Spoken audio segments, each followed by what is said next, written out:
Hello friends, welcome to our channel. இன்றைக்கி நம்ம சேனலில் நம்ம எல்லாருக்கும் ரொம்ப பிடிச்ச உப்புமா தான் எப்படி செய்யறது பார்க்க போகிறோம். ஸோ வாங்க வீடியோக்குள்ளே போகலாம்.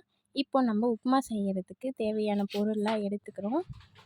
இப்போது ஃபஸ்ட்டு அடுப்பு பற்ற வச்சுக்கலாம்.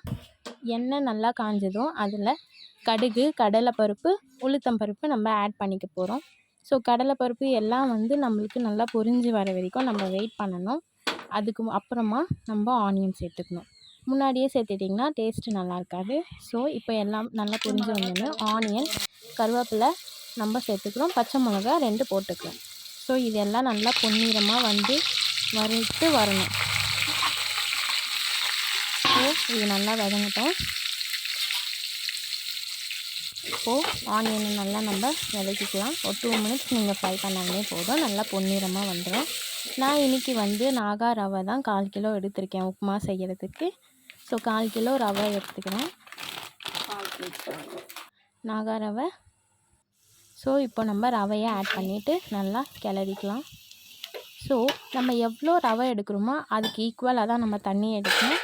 ஸோ 1/4 கிலோ ரவை கப்போட அந்த தண்ணி எடுத்துக்கலாம். இப்போ நம்ம ரவையை கிண்டும்போது தண்ணி கொஞ்சம் கொஞ்சமாக சேர்த்து தான் கிளறிக்கணும். ஸோ கொஞ்சம் கொஞ்சமாக சேர்த்து கிளறிக்கலாம். இப்போ நம்ம நல்லா கிளறிக்கலாம். தண்ணி கொஞ்சம் கொஞ்சமாக சேர்த்தே கிளறிப்போம்.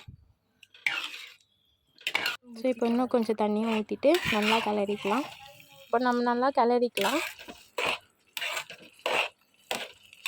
ஸோ இந்த மாதிரி எண்ணெய் மேலே வர வரைக்கும் நல்லா கிளறிட்டிங்கன்னா உப்புமா நல்லாயிருக்கும். ஸோ அவ்வளோதான், உப்புமா ரெடி ஆகிடுச்சு. இப்போ நம்ம சாப்பிட்டு பார்த்துடலாம்.